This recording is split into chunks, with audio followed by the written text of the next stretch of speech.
Salut à tous, bienvenue pour enfin un nouveau petit Battle Report. Ça faisait un moment car le précédent a eu un problème d'enregistrement et donc je n'ai pas pu le présenter. Un petit aparté avant de commencer celui-ci.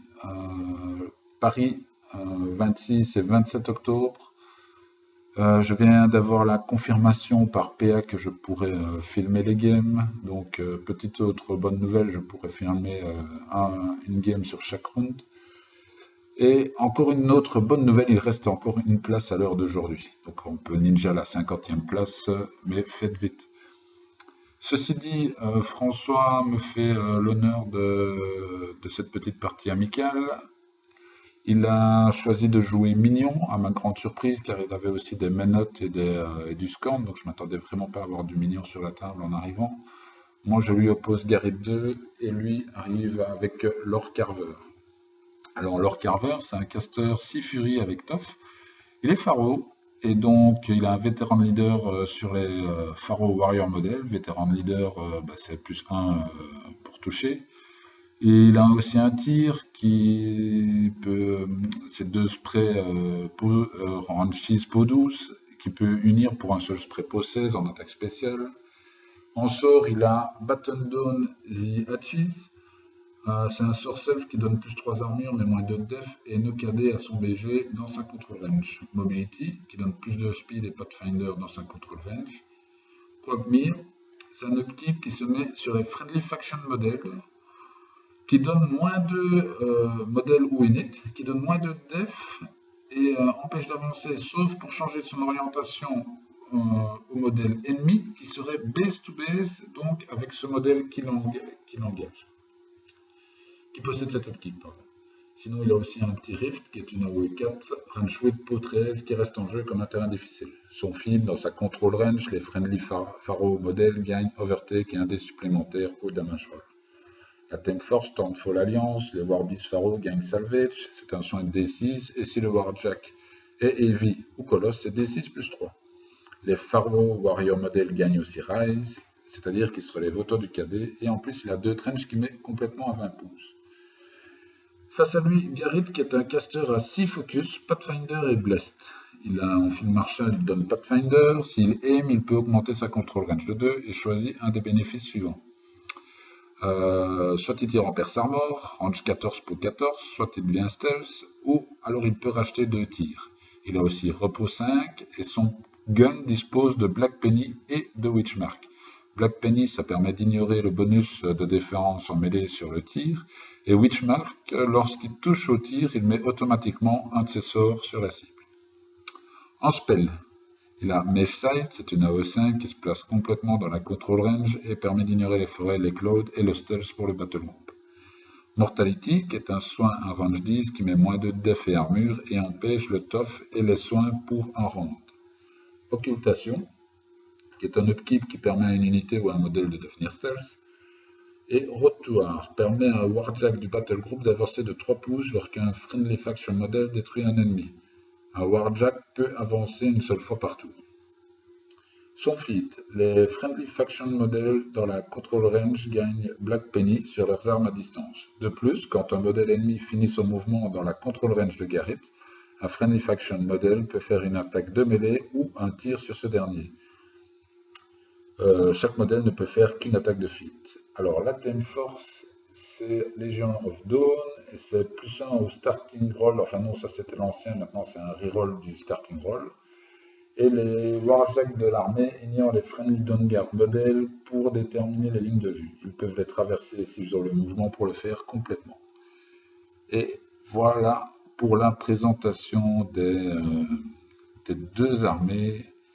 Et à tout de suite pour le T1.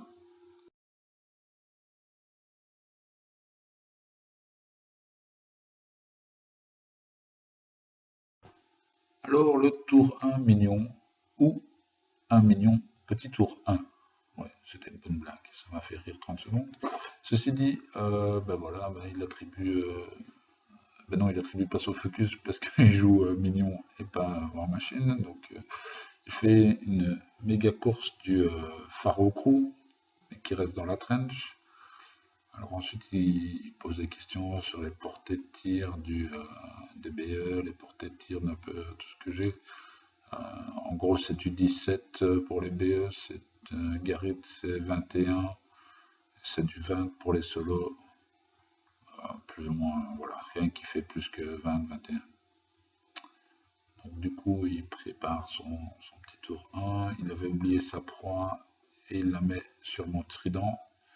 Je lui dis que je suis gentil et que pour pas grand chose, pas grand monde d'autre, j'aurais mis un P pour proie sur son token, mais bon, voilà. Ça c'est pour un petit peu. L'ambiance est assez calme, c'est un match amical et je veux dire en plus on s'apprécie bien, donc on rigole beaucoup. C'est ce qu'on va faire tout le long de la partie, ce qui est toujours chouette. Voilà, donc là il commence par faire courir le Roadhog. Donc là on a vu Carver a lancé aussi Mobility et Baton Down the Hatches. Ensuite, il y a un Warhawk qui a couru là-bas. Il y a ensuite les Gunbor, voilà, que je confonds souvent, peut-être que je dirais avec Roadhog, qu'ils ont couru là aussi. On les voit tous les deux, l'un à côté de l'autre. Maximus court dans la tranchée. Le Gober, là, il vient de courir derrière le mur. Qu'est-ce qu'on va faire d'autre ici? Je crois que ça, c'est Agatha ou les Pharaoh Valkyrie. Enfin, tout ce monde la court. Non, ça, c'est les Pharaoh Valkyrie qui viennent de courir. L'autre Roadhog a couru aussi sur le bord de la tranchée. Là, c'est Agatha qui vient de recourir vers le centre.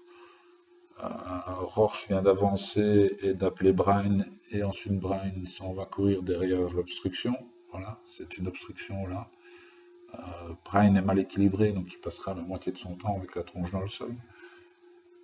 Ensuite, là, donc ça mesure encore une fois 17, il voit qu'il peut y aller tranquillement, il fait courir ses Pharaoh brigands. Oui, c'est eux qui ont mis le trident en face de lui à proie. Et ben voilà, Agatha, elle va seulement courir maintenant vers le centre, et ça va être à mon tour.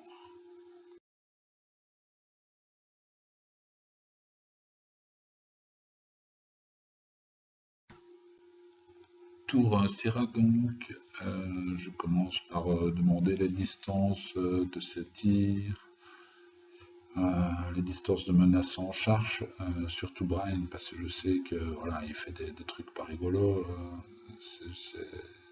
C'est en plus non linéaire, donc il peut le replacer et l'envoyer. Donc je me méfie assez de ça, surtout que j'ai pas envie de fitter T1.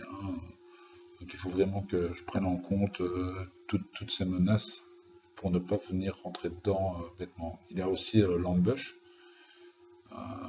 qui parce qu'il a des commandos en ambush, si ma mémoire est bonne. Oui, ce sont des commandos. Et donc voilà, là je fais courir le trident, et puis hop, voilà, c'était le max où je savais aller, et je recule bien timidement. Voilà, très timidement pour être sûr de ne risquer rien. Et déjà je génère des tokens, je pense que c'est 2 si ma mémoire est bonne. Non, c'est un seul token. Par contre, de l'autre côté, je vais faire courir les sentinelles. En faisant courir les sentinelles, ben là on voit que je cherche quelque chose, c'est mon AOE, enfin ma proxy base de trident. Donc je prépare pour en fait venir cacher mon trident au milieu de mes sentinelles. Enfin cacher, c'est un bien grand mot parce qu'on le verra toujours, mais je proxy de son placement. Voilà. Donc les sentinelles ont couru, le trident va venir exactement prendre la place que je lui avais laissée. Il va générer ce coup-ci 3 tokens. Parce que voilà, 2 c'est bien, mais 3 c'est mieux. Ensuite, voilà, le petit solo, c'est l'artificeur qui vient mettre Force Wall sur les sentinelles, c'est-à-dire qu'ils sont maintenant plus de def contre le tir et immunisés au blast.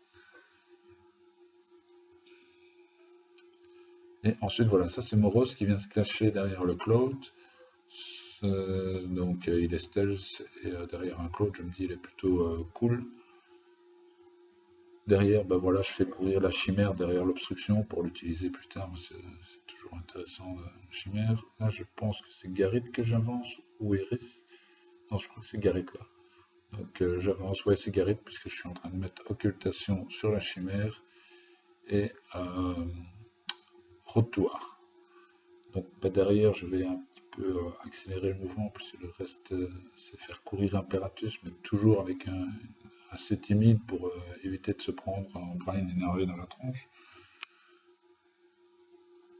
Derrière, les deux solos vont se placer dans l'eau, les deux Ghost Snipers. J'ai encore un artificeur qui peut avancer. Il va courir parce qu'il a envie de se rapprocher de Garrett. Et puis j'ai les 3 arcanistes qui courent et je passe mon tour.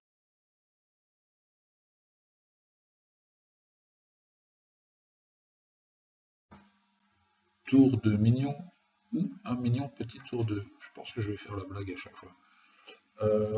Donc ce tour 2 va commencer par ambush des commandos, là où j'ai mis mon plateau, donc il va gentiment me demander d'enlever le plateau pour faire sa petite ambush. Donc d'abord il prend des distances, il regarde à peu près ce qu'il peut faire. Il va aussi utiliser son objet qui donne Ailess Side à un gunboard, ce que j'avais un peu oublié en mettant Moros derrière le Cloud Stealth. Du coup avec Ailess Side, il le voit comme en plein jour.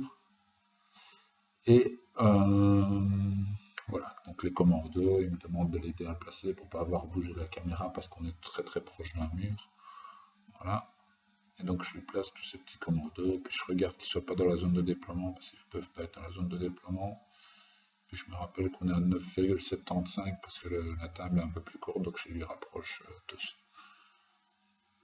Voilà, donc son objet met les sites et puis ça va commencer comme ça. Par le gunboard qui va se placer juste à distance pour pouvoir tirer sur Moros. 3D pour toucher, 3D au dégâts. Et il va me faire un beau 10 au dégâts, il va me faire un rôle assez magique parce qu'il va réussir à aller choper la bonne colonne, c'est-à-dire la 3 si ma mémoire est bonne, pour aller crippler le générateur au point de vie près.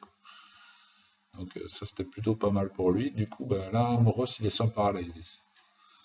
Le générateur en Syrah, c'est ce qui permet d'avoir les effets spéciaux sur les tirs.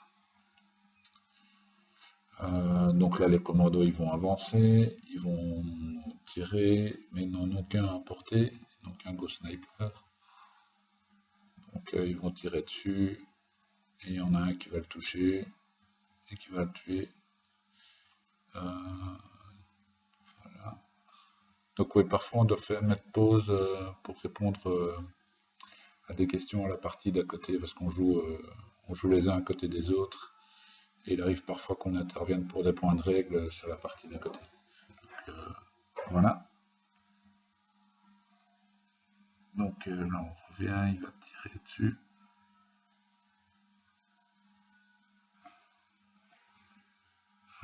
Incessamment sous peu. Ah ben non, il l'a déjà eu. Oui, il n'y en a plus qu'un dedans, donc il l'a déjà eu. Et du coup, voilà, il réfléchit à ce qu'il va faire ensuite.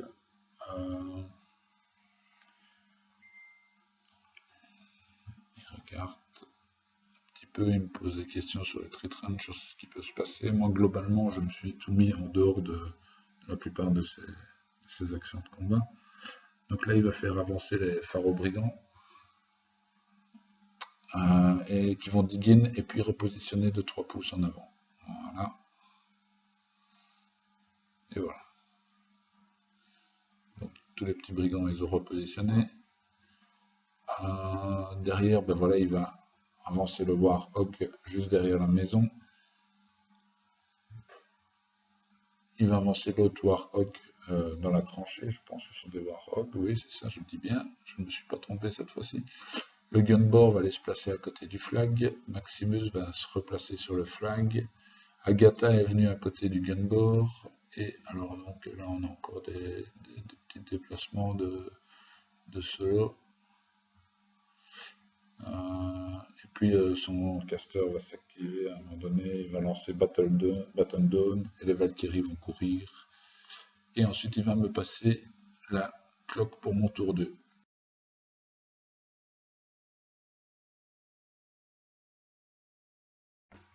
C'est donc mon deuxième tour. Je vais commencer par upkeep, rotoire, mais pas occultation sur sur la chimère, parce que ça ne sert à rien ici. De toute façon, je vais avancer. La chimère fait son apparition et se replace derrière l'objet. Voilà. Alors là, oui, là, je dois payer ma partie parce qu'on est dans un club sur Liège, donc là, je ne suis pas membre de ce club-là.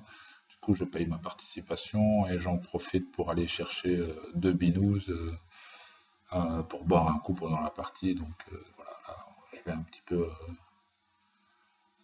petit peu meubler sur cette entrefaite, hein, voilà, je reviens, une bière, 2 bières, hop, je les ouvre, on boit, on trinque.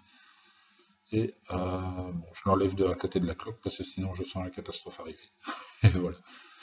Et donc on reprend la partie. Donc voilà, je n'ai upkeep que rotoire, je n'ai pas de vengeance à faire et je vais commencer par faire des trucs plutôt simples. C'est-à-dire que je vais regarder et les sentinelles courent. Voilà, je regarde pour contester le flag et puis il m'annonce qu'en fait il voulait faire une contre-recherche sur la première sentinelle. Du coup on revient en arrière, je remets mon autre sentinelle en arrière et il contre-recherche la première, il la tue. Et derrière, en courant, je vois que je sais encore venir contester son flag. Donc la deuxième sentinelle va courir pour aller contester son flag. J'aurais bien voulu chercher un kata, mais alors je ne contestais pas. Je préfère tuer quelqu'un en moins et contester le scénar et prendre l'avance de ce côté-là. Parce qu'on est autour d'eux, donc c'est ici qu'on va marquer. Donc il a été important pour moi de contester. Donc voilà, elles ont bénéficié aussi les sentinelles. Donc là, actuellement, elles sont armure 20. L'artificeur avancé leur donne force wall, comme ça elles sont immunes dans blast damage. Et du coup, je regarde un petit peu les trenches de charge, enfin pas de charge pour tirer avec la BE. Comme ça va être un tour de fuite, je vais pouvoir me permettre de la poser un peu plus agressivement.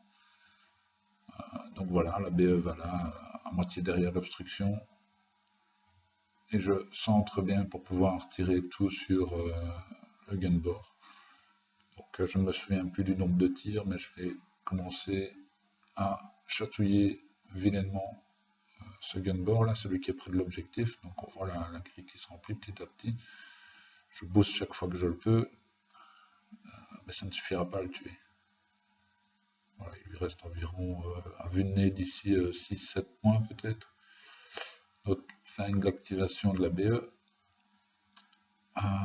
Donc tout le flanc gauche là joué, c'était plutôt, je veux dire, facile, j'avais pas de trick particulier à faire.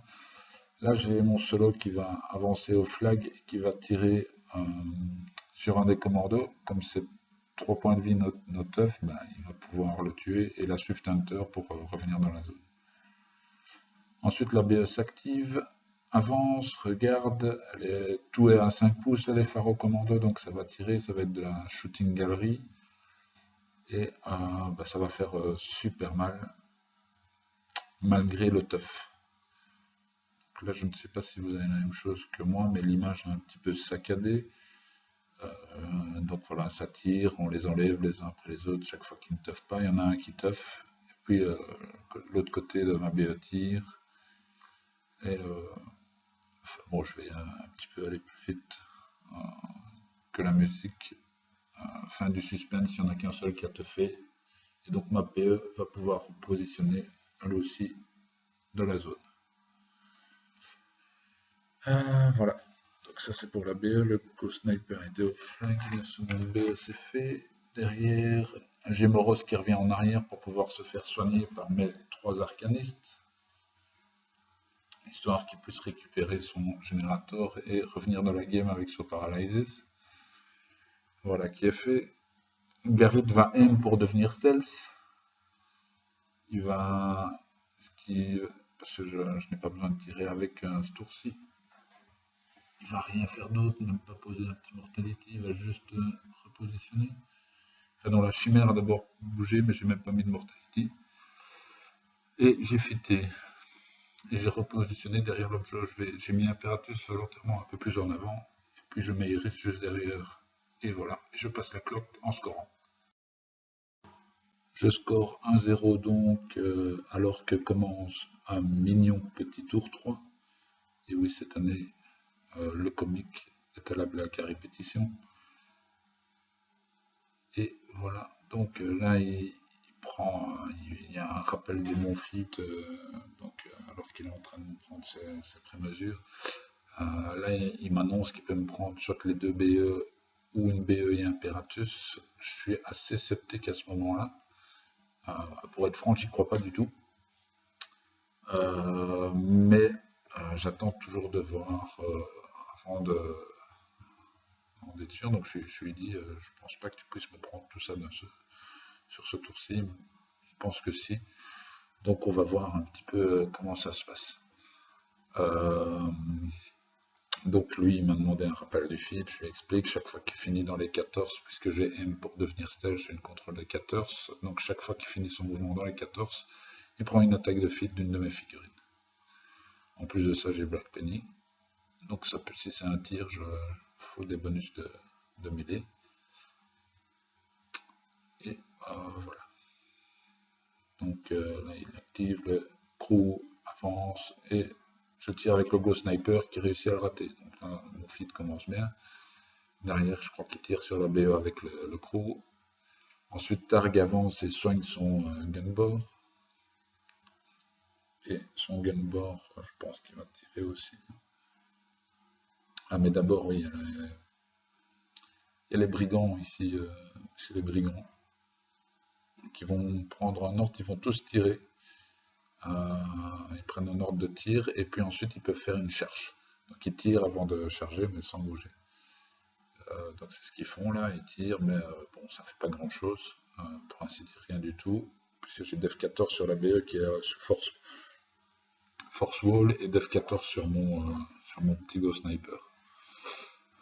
Eris va en tuer un sur la charge, avec son tir 3 points de vie, pas de teuf. Et voilà, et là le reste, donc ça c'est tous ceux qui ont réussi à charger, le reste va courir et commencer à me jammer gentiment. Donc eux n'ont pas fait trop de dégâts, mais le commando lui est assez énervé et dans le dos de ma BE il va lui faire un jet de dégâts assez hallucinant, je pense que c'est 9 ou 10 points de vie à lui tout seul. Là où tous les autres ont raté, lui il est fâché, il va y arriver facile. Je ne pense pas que j'ai noté les points de vie, mais c'était quand même quelque chose de pas mal du tout, alors que les autres m'ont juste gratouillé, lui était vraiment énervé d'avoir perdu tous ses potes sur un seul tour. Et donc là c'est les Valkyries qui avancent, je reprends la cloque mais je ne fais rien. Non, c'est pas les Valkyries, je ne sais même pas ce qui a avancé. C'est peut-être son caster qui a avancé.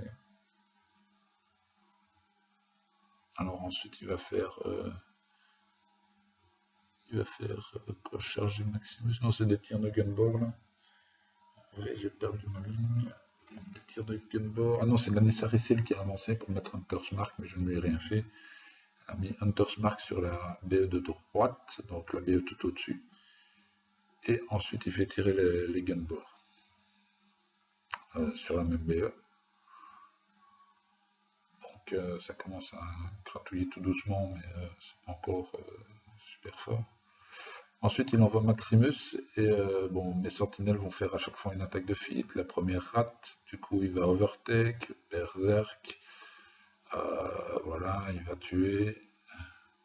Donc là, comme il overtake, j'ai droit à une attaque de feed, je la rate.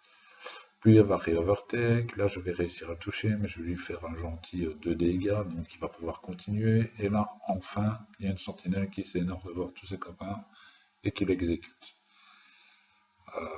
Donc là, il m'a déjà nettoyé un peu plus que ce que je pensais, hein, parce que bon, avec mon fit, c'était du 6 hein, pour toucher, donc c'est pas extraordinaire. Et les sentinelles sont weapon master, donc en 2 sentinelles, allez, 3 max.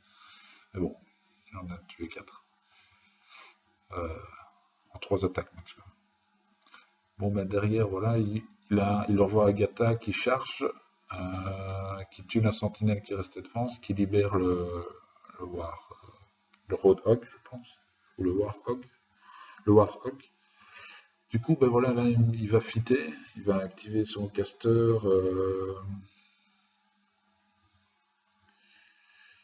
Oui, il a déjà fité en fait, il a déjà activé son caster et il a fité. Et en fait là, il se rend compte que s'il arrive sur la BE, je vais le cerner en arrière si je réussis mon jet d'attaque. Évidemment, jusque-là, j'en ai raté beaucoup. J'ai même raté Agatha qui a tiré. Oui, j'ai raté Agatha avec Garrett qui a tiré au travers de la BE, parce que je vois tout le temps au travers de la BE. Et du coup, il se dit, bah, je vais quand même le tenter. De toute façon, comme il a fité, je pense que là, il a plus que ça à faire. Je prends l'attaque et l'attaque de feed va réussir cette fois-ci. Je vais le slammer proprement dans Agatha. Donc ça, c'est encore le bonus, parce qu'il a dû, pour charger, éviter le reach des sentinelles. Donc il est arrivé vraiment très très excentré sur ma BE, ce qui m'a permis de l'envoyer au travers d'Agatha. Et du coup, les deux sont cadés. Et là, déjà, je suis sûr de plus perdre cette BE là. De l'autre côté, ben, il va juste faire courir ce Roadhog, ce Warhawk, pardon, pour le mettre pour le préparer au tour suivant. Et là, il va utiliser Rorsch et Brian, donc avec la RE pour le faire bouger Rorsch, et du coup, il est à portée d'Apparatus. Il va le charger, il va le mettre KD, il va le frapper, mais je ne pense pas que je dois Phoenix Protocol, je ne sais plus. Si, il va me le tuer, mais bon, j'ai Phoenix Protocol sur Imperatus, donc Imperatus revient à la dernière attaque, il revient full. Bon, il est KD, mais c'est pas trop grave. Du coup, j'ai encore Imperatus qui est full opérationnel pour le tour suivant. Et là-dessus, ben, il a réussi à contester et il va scorer sur son flag avec le petit gober. Donc là, on va passer à 1-1 à la fin de ce tour. Et il va me passer la cloque. Là, on se pose des questions sur Salvage, mais ça ne marche pas ici. Et donc, il me passe la cloque.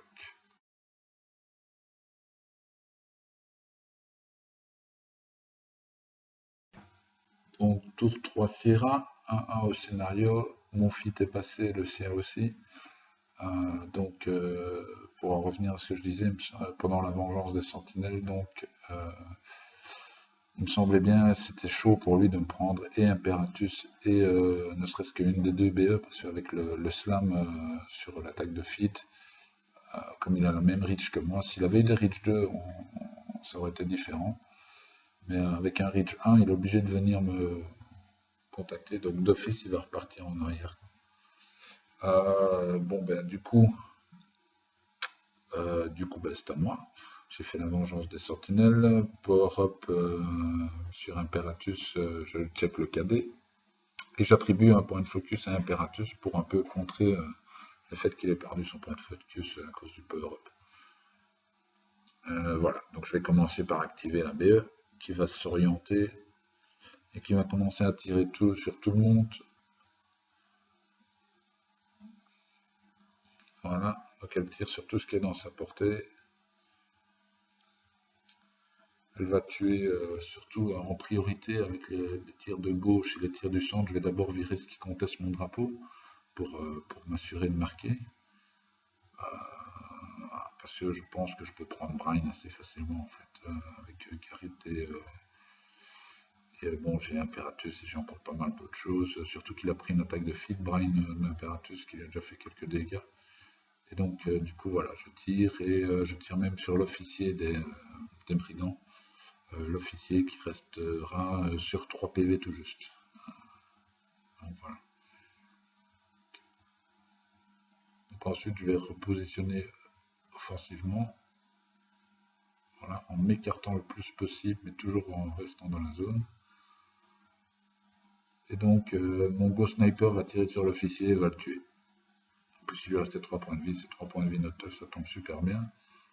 Je regarde, je ne fais pas le rotoir tout de suite. Je vais commencer voilà, par la charge des sentinelles, hein, comme le Warhawk est KD, ben, je les passe un peu toutes comme je veux. Il y en a 2 ou 3 dans le gunbore, non 2 dans le gunbore et un dans le petit solo qui était au flag. Bah, du coup là ça va plutôt bien se passer parce que 2 sentinelles vont détruire le gunbore avec déjà assez costaud. en charge ça fait mal. Et je vais même tuer le Warhog avec les 3 autres sentinelles. Du coup, je fais un retour avec Imperatus. J'active l'autre BE qui commence par attaquer Agatha au corps à corps. Sans avoir chargé, donc elle va la slammer en arrière et la tuer. Ensuite, je vais racheter, enfin je vais récupérer des tirs que je vais faire sur le gunboard. Donc il a plus de 5 pouces, donc il y en a quelques-uns qui peuvent rater, mais j'ai aussi essayé de toucher la Nissa, mais c'était un peu plus difficile, donc j'ai arrêté. Et bon, une fois que j'ai fini par tuer le gunboard, j'ai tiré sur la Nissa qui était un peu la seule chose qui était à portée, et je l'ai eu aussi. Voilà. Et donc du coup je repositionne offensivement mais en restant dans la zone. Là je score donc dans la zone du haut puisqu'il est entièrement nettoyé. Je mets l'Arknaut pour éviter le nettoyage complet de ma zone carrée ici en bas avec mon flag. Je le mets derrière l'obstruction parce qu'il pour moi il n'aura plus assez de volume d'attaque pour me tuer l'Arknaut, le Ghost Sniper et ma BE. Et ensuite Garrett s'active, fait son tir perce armor sur Brian, lui passe un Mortality au passage. Moros aim et shoot pour que Brian soit paralysé. Donc là Brian il a défense 3, puisque 5-2 égale 3. Ensuite je mets force wall avec l'autre artificeur sur Garrett. Et le deuxième artificeur cherche Brian et le combo slam po 17, ce qu'il exécute. Donc ça me libère Imperatus. Alors j'hésite un petit peu à envoyer l'Imperatus sur la dernière lourde, mais je me dis que c'est plus intéressant de l'envoyer en face gêner son artillerie. Donc je me dis si je tue l'artillerie, que je commence à grignoter l'objet et j'engage son caster, ce sera mieux. Donc je regarde si je sais le faire avec mes sidestep. Bon ben oui, là je suis en train de mettre en fait du focus à mon jack, à mon Imperatus avec mes solos. Et puis voilà, je finis par charger, il en tue, je le tue, et puis ensuite je peux faire qu'un seul des deux side step parce qu'il a sacrifié ici le pawn ou un truc comme ça sur le servant de son artillerie, et puis je passe la clope en marquant 3 points. Donc c'est 4-1 en la faveur de Syrah dans ce mignon petit tour 4, mignon mais un petit peu moins mignon au fur et à mesure, parce que là il n'a plus vraiment grand chose. Je pense que là la partie est pas loin de se conclure en ma faveur. Garrett il est caché là derrière l'obstruction, donc je pense qu'il ne risque rien. Et du coup il va faire ce qu'il peut pour m'empêcher de prendre d'avance au scénario, enfin de prendre d'avance, de clôturer la game sur son tour au scénario. Et donc il va d'abord activer Carver, voilà, mais là bon, petite erreur de règle que j'ai pas remarqué sur la partie, il va faire un seul souffle possède sur son attaque de tir, mais il n'a pas Gunfighter, donc François, si tu m'écoutes, en fait, tu peux pas. Mais bon, ici, je ne l'ai pas vu, donc il va le faire sur Imperatus et sur la BE derrière. Voilà. Et il va tuer, il va ensuite racheter des attaques dans Imperatus, ce qui va le tuer. Voilà, là j'enlève Imperatus. Du coup, les Pharaons Valkyrie vont un petit peu charger en venant contester la zone. Voilà. Et elles vont tuer quelques sentinelles et égratigner la BE. Alors, en fait, je suis en train de checker en même temps si je ne dis pas de bêtises avec Carver. Je ne pense pas qu'il ait Gunfighter. J'avais regardé, non, il a Tough. Donc, comme c'est un tir, il ne pouvait bien sûr pas le faire en étant engagé avec Imperatus. Donc voilà. Bon, les Valkyries, elles ont quand même nettoyé quelques sentinelles. Et fait un petit peu mal à ma BE parce qu'elles ont point de blanc aussi, donc elles peuvent en tuer potentiellement 2 et faire quelques dégâts à la BE au passage. Donc ça c'est Rorsch, le survivant, le maître de Brian qui vient tirer sur la chimère et qui lui fait quelques points de vie. trouvais pas grand-chose, hein, son tir pas extraordinaire. Donc là, je pense que j'avais bien fait d'envoyer Imperatus au centre, parce que du coup, il peut pas vider totalement la zone, vu que Imperatus a bloqué le chemin à son canon et tout ça. Ben là, c'est son Warhawk qui va venir s'occuper, ce Roadhog, pardon, qui va venir s'occuper de ma BE et la tomber. Donc ça, je m'y attendais un petit peu. Et derrière, comme prévu, ben voilà, il va réussir à nettoyer complètement mon Ghost Sniper.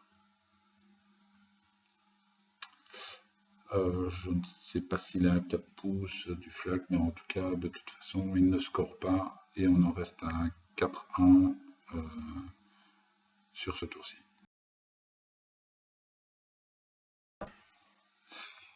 Donc voilà, ça c'est la game, elle est à 4-1, donc il a réussi à tout contester. Il m'a empêché donc de marquer, puisqu'il a viré le truc de mon flag. Et là, moi, je n'ai plus que 2 points à scorer pour gagner la partie. Donc, je vais m'y atteler. Là, j'ai laissé en vitesse réelle, parce que comme ça, je me fatigue pas. J'ai eu des problèmes avec l'image qui a beaucoup saccadé ici pendant l'enregistrement, ce qui fait que j'ai dû faire quelques petits ajustements. J'espère que ce ne sera pas le cas pendant votre visionnage. Et du coup, c'est pour ça que je laisse en vitesse réelle, mais bon, il y en a pour plus de 4 minutes, donc voilà. Ici, ben, voilà, les sentinelles font vengeance sur les Valkyries, donc elles se mettent, comme les Valkyries en Reach 2 aussi, il y a moyen d'aller frapper celles du fond tranquillement. Et donc les sentinelles vont faire décéder les Valkyries dans d'atroces souffrances. Ce qui m'assure déjà un point au niveau du scénario, puisque la BE est dedans. Donc voilà, ça frappe, ça ne teuf pas.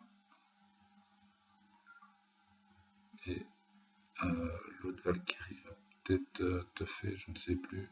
Non, je ne pense pas.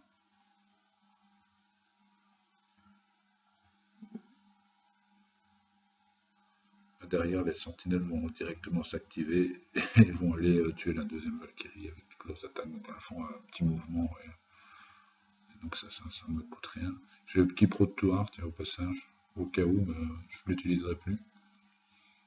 Donc ça touche, ça tue, et la seconde, si elle teuf, l'enlèvera, mais voilà. Je pense qu'elle avait teufé. Donc là, bah, il me manque plus qu'un point, donc je vais même pas m'embêter, je vais pas bouger la BE, je vais l'activer directement, je vais slammer la Valkyrie. Ah si, je bouge un petit peu, ah oui, pour la réorienter, pour être bien sûr de mettre mes tirs dans l'objet. Donc je vais slammer la Valkyrie qui va aller contacter l'objet, mais le slam ne fera pas de dégâts à l'objet. Par contre, la Valkyrie, comme elle est cadée, elle prend une possesse dans les dents à 3D. 3D parce qu'elle rencontre un socle plus gros qu'elle. Et donc ça va la faire décéder dans d'atroces souffrances sans qu'elle ait droit à son teuf, puisqu'elle est cadée. Et du coup, la BE va s'activer tranquillement et faire tous ses tirs les uns après les autres dans l'objet. Donc voilà. Et je ne sais plus au bout de... Il y a eu les power tokens aussi qui ont été générés. Voilà, je commence à tirer dans l'objet. Et je vais finir par le tuer. Et donc par remporter la partie. Voilà. Donc l'objet meurt, c'est le petit canard que nous ont donné les Danois. Et donc je montre que je pouvais encore faire courir Garrett, mais le gars était à 4 pouces, donc il aura fallu que je le nettoie. Donc je dis bon bah ça c'est une petite discussion rigolote après le match, parce qu'on peut faire un peu finalement alors que la partie est finie. En tout cas, je remercie François pour cette partie et je vous remercie de m'avoir suivi. Pour ma part, je vous dis à très bientôt à Paris. Je crois que c'est dans 2 semaines maintenant, 14 jours.